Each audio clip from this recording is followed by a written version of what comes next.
If I were to die tomorrow, I want to provide them with everything I can to make grief as easy to access as possible. For the last 15 years, I've been a fine art and wedding portrait photographer.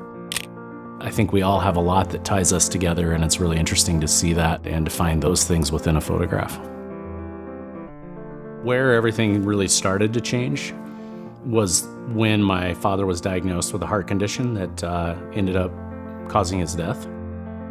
Fast forward a couple of years, and my mom passed away somewhat unexpectedly. The thing about losing your parents, kind of the first thing, you're on a high-speed train.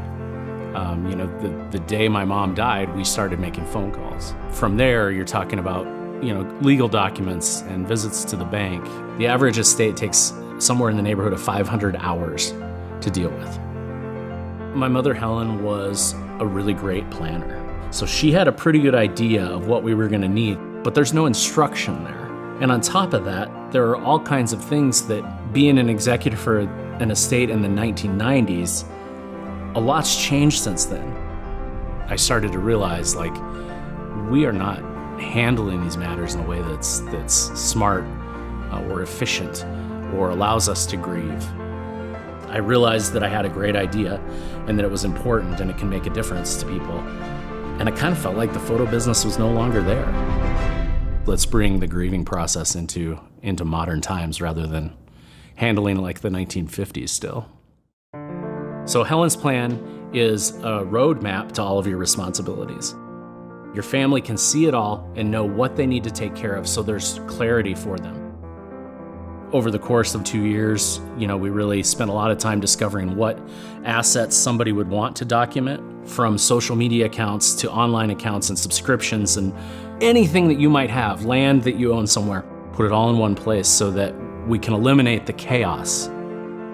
So far, the biggest learning experiences have been building a site that was intuitive for people that are over 40, over 60, and then also how do you build a system that's secure? Because that's a big part of this. Without security, we don't have anything. The other day I woke up and I realized that starting a tech business is a lot like being the executor of an estate, because you have a pile of things on your desk and you don't even know which. It's like there's so much, it's so overwhelming. You don't know what to pick to start to do.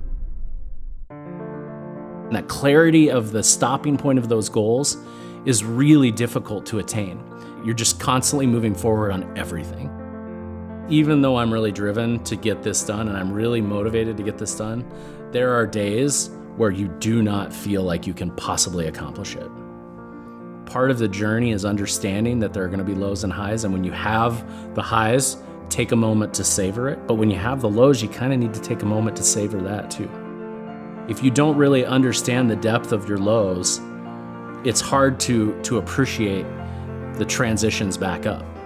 It's a lot of work, and it's a lot of weekends, and it's a lot of this and this and this, right? So you have to be in it for the long haul, and you have to do your best to inform yourself about every single part of the business. Ultimately, it's on you to make it happen.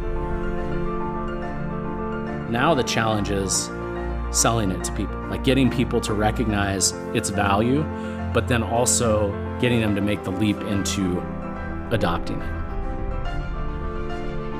If this thing costs me $100,000 to develop and only Holly uses it, it's worth it. For me, I see it as my greatest art project, right? I want to do something that impacts the world. As an artist, you want to make work that people respond to and that has an impact on their lives. And what better way than to build something that allows people to grieve in a more healthy way? I can't think of a better project to spend the rest of my life trying to figure out.